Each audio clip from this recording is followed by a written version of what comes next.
Welcome to Outtakes. I'm Lori Baker. Today's show is with lighting director Ray Thompson, who is nominated for a Daytime Emmy Award in the category of Outstanding Lighting Direction for a Drama Series, that series being the CBS soap opera The Young and the Restless, which is consistently the top-rated soap opera in the United States. In this category, Ray has already had 7 previous wins, and here he is to talk about the Daytime Emmys and what it's like to be the lighting director at Y&R. Congratulations for your nomination for Outstanding Lighting Direction for a Drama Series in the Daytime Emmys Awards this year for Young and the Restless. This will be number 8 if you win. That's a great record. Thank you, Laura. Yeah, it's kind of amazing. It's good. Not a bad thing. It's good. Well, what do you do with all these Emmys? Do you have them on the shelf at your home somewhere? Or? Yeah, I do. I have a shelf that I have set up that it's a little crowded now. I can do one more up there, and then I have to buy a new house. I think. Do you select a scene or do you select an episode? How does it work when you pick what you want to submit to the Emmys? In our category, and more they're starting to do this in a lot of the categories, I think, and it's a great idea. You have 5 shows. You can pick up to 5 shows and 20 minutes out of the 5 shows.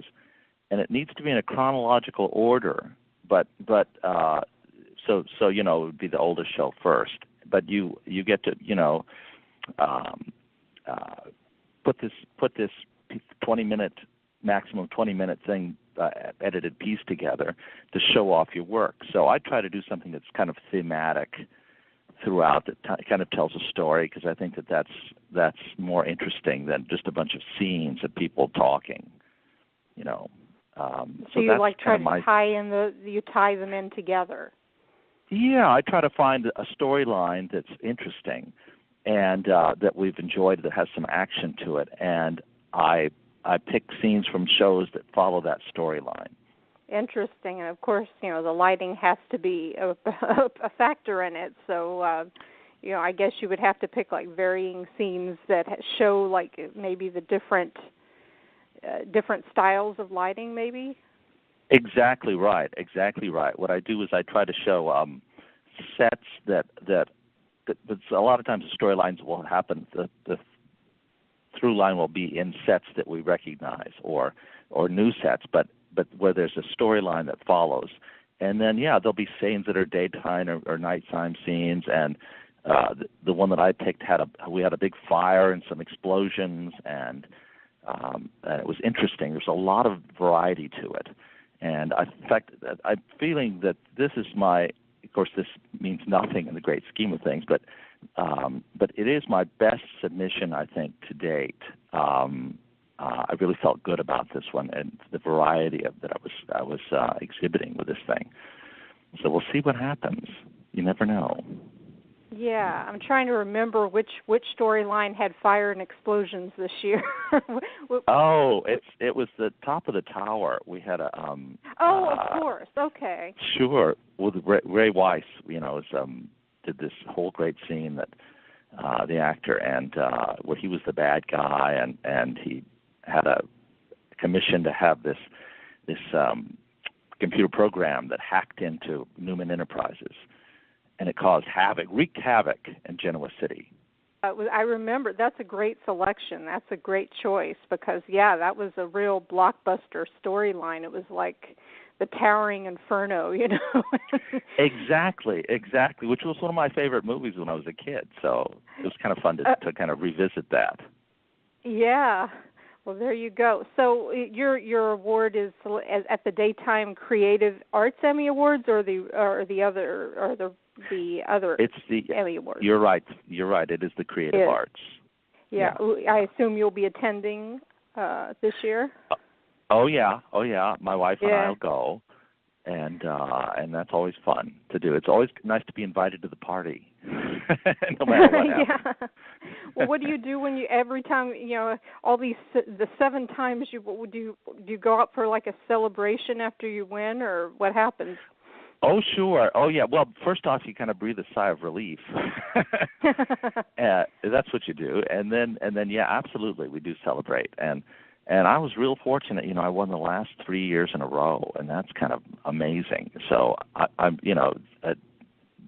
this year would be, I feel whatever happens this year, I feel like I've had a great run on this. So, but we will definitely, either way, we'll celebrate tonight or that night. Right. So when you go to work on Young and the Restless as a lighting director, how is the typical day work at the set? Oh, okay. Well, there's what I love about it is that no day is exactly typical. Every day there's always like solving a puzzle. There's always something that comes up that you have to solve. But kind of the framework that we work within, it's we're in at roughly 6 or 7 in the morning, depending on whether or not we have things to do and prep for the show. And then we start taping about 8:30, and we shoot until we're done, however long that may take. However complicated the scenes are, determines all that. And we work on 2 stages. I have a partner also, and he works on the second stage. And while we're shooting on the first stage, he's prepping for the cameras to come over to his stage. And then when I'm done shooting on my stage, then I prep for the next day as much as I can. So that's kind of the framework that we work within. And it gives us great flexibility having 2 stages because it gives us downtime that we can work on sets. Does that make sense?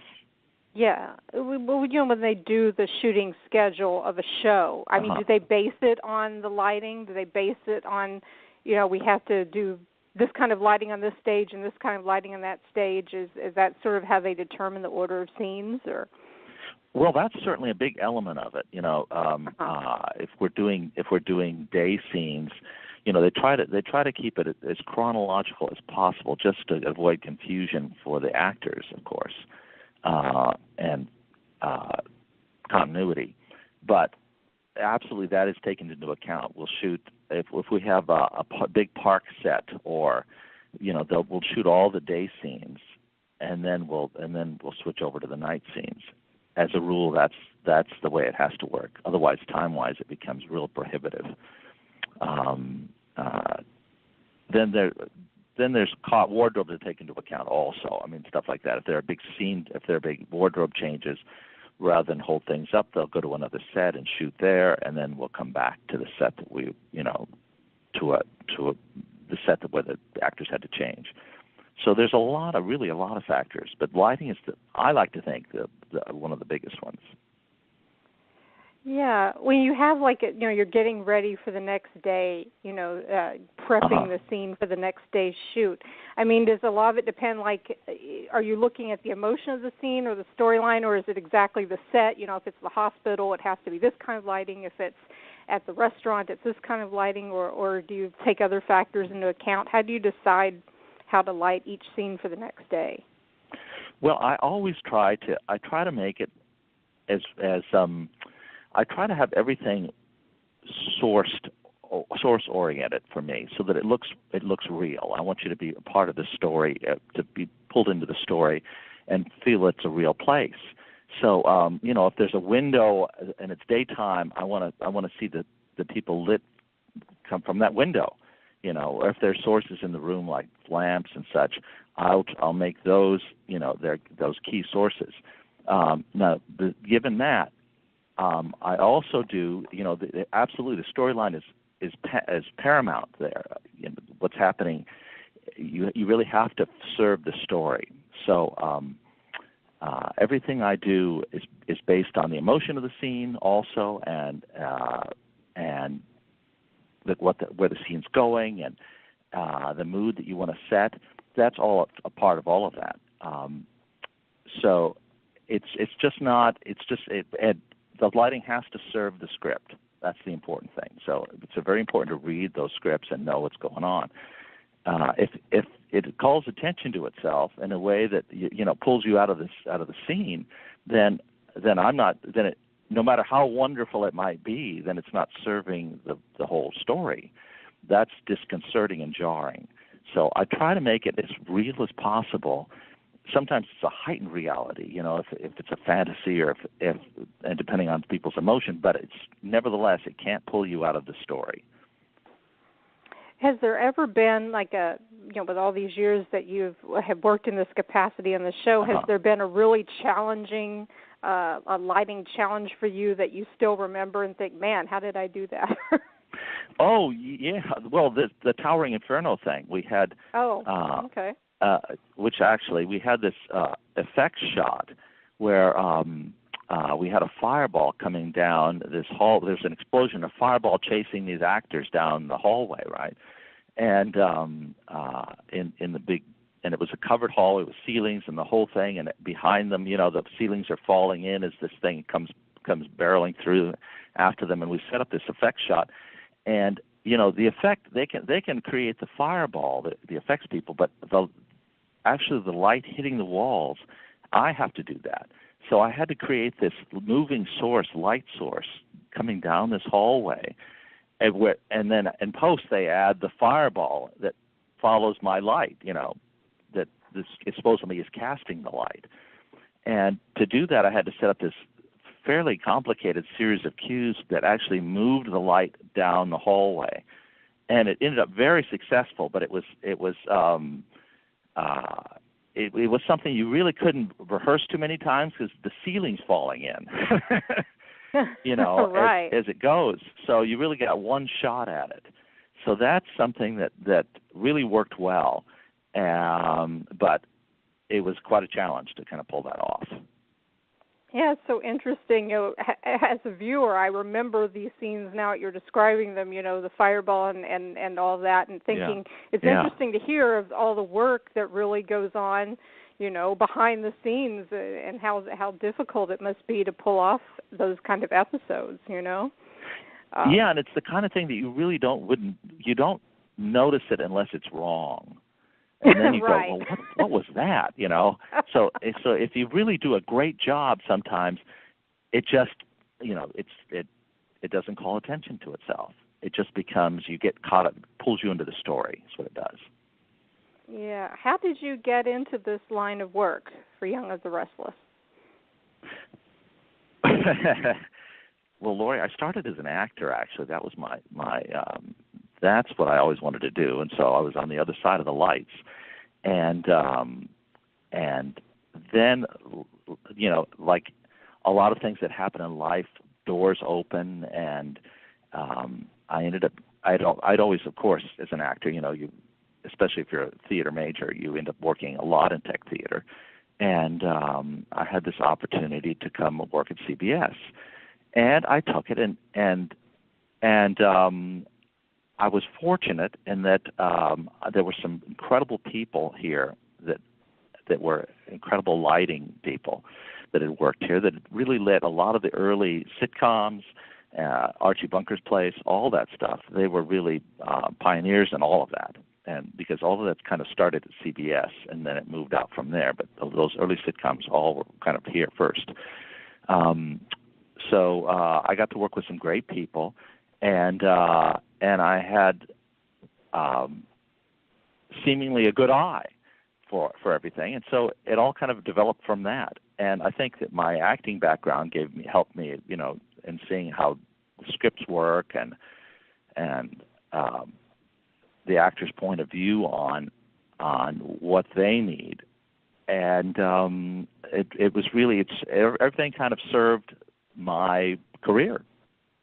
Mm-hmm. Getting me going. Yeah. Great. What advice would you give someone who would be interested in doing lighting for a show? Well, I would say the best thing. Well, you always have to know what you're lighting and why you're lighting it. I mean, so you have to read the script. You have to. That's paramount importance. That's you serving that script. So I would say that, and just not to be afraid to think out of the box. There's a lot of ways. There's a million ways to, pardon the expression, skin the cat, and you just want to find a way that is, in my case, has to be fairly fast. So what we do, we shoot so many pages a day that there's not a lot of time to do a lot of setups, so I'm lighting as though it was a live show in many cases.